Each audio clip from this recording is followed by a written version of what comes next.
양측 대리인께서 추가로 하시고 싶은 말씀이 있으십니까? 우선 청구인 대리인 있으십니까? 네. 피청구인 측은 지난 2차 변론에서부터 다양한 부정선거 의혹에 대해서 제기하고 있습니다. 그리고 어제 오늘 선거 부정 논리를 뒷받침하는 다수의 증거와 증인도 신청했습니다. 하지만 대법원 및 사법기관 판단을 통해서 모두 근거 없는 주장으로 판단된 사안들에 대한 것입니다. 저희 청구인 측 대리인단은 피청구인 측의 선거 부정에 관한 주장은 아무런 근거가 없을 뿐만 아니라 이 사건 탄핵 심판의 쟁점이 아니라고 생각합니다. 가사 선거 부정이 있다고 해도 피청구인이 비상계엄을 선포한 것, 병력을 동원해서 국회에 침입한 것 등 이 사건 소추 사유를 전혀 정당화시킬 수 없습니다. 선거 부정의 사유는 피청구인 스스로 발표한 계엄 선포 사유에도 등장하지 않았습니다. 계엄 선포 도발에 실패한 이후에 비로소 자신의 행위를 정당화하기 위해서 그런 사유로 등장한 것입니다. 사실 선거 부정을 저지를 수 있는 가장 큰 위험을 가지고 있는 존재는 선거관리위원회가 아닙니다. 그보다 더욱 큰 힘을 가지고 있는 기관, 행정부이며 국가정보기관이며 이들을 지휘하는 대통령입니다. 중앙선거관리위원회를 독립된 헌법기관으로 만든 것은 대통령과 행정부 그리고 정보기관으로부터 선거관리의 독립성을 보장하기 위한 취지였습니다.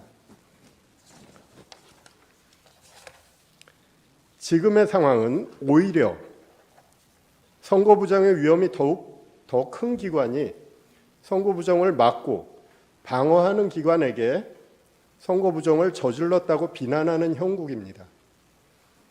이 사건 탄핵 심판은 수많은 국민들이 듣고 바라보고 있습니다. 그래서 피청구인 측의 기이한 부정선거 주장을 그대로 방치하기는 어렵습니다.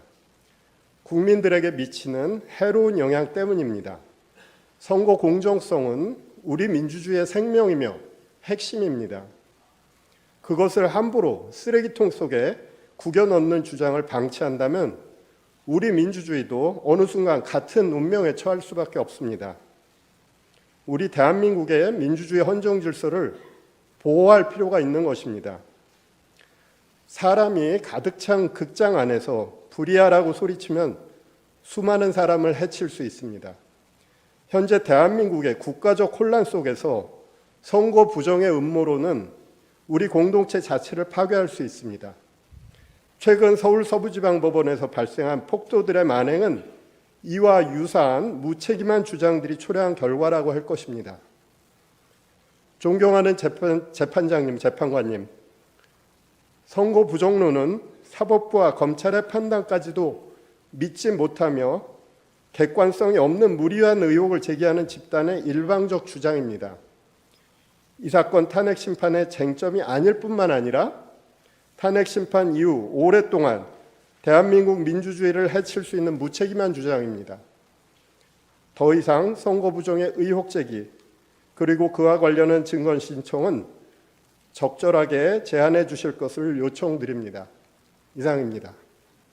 예, 피청구인 하시고 싶은 말씀. 저희 청구인 증인 네. 다음 기일부터 이제 관련자들 증인 신문이 이루어질 텐데 김영현 증인은 뭐 변론으로 하더라도 나머지 증인들의 경우에는 피청구인이 군통수권자 지위에 있으면서 선언했던 이 계엄 선포 당시에 피청구인으로부터 여러 국회, 특히 국회 계엄 해제 요구 의결을 방해하기 위해서, 저지하기 위해서 구체적인 지시를 받았던 사람들이 여러 사람 있습니다.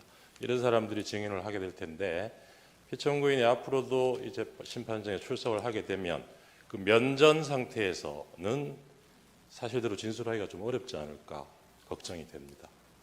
그런 점을 고려하셔서 피청구인을 퇴정한 상태에서 신문이 이루어지게 해주시거나 그것이 어렵다면 적어도 피청구인과 증인이 직접 눈을 마주치지 않을 수 있도록 가림막 같은 걸 설치한 상태에서 증인 신문이 이루어질 수 있도록 해주시기 바랍니다.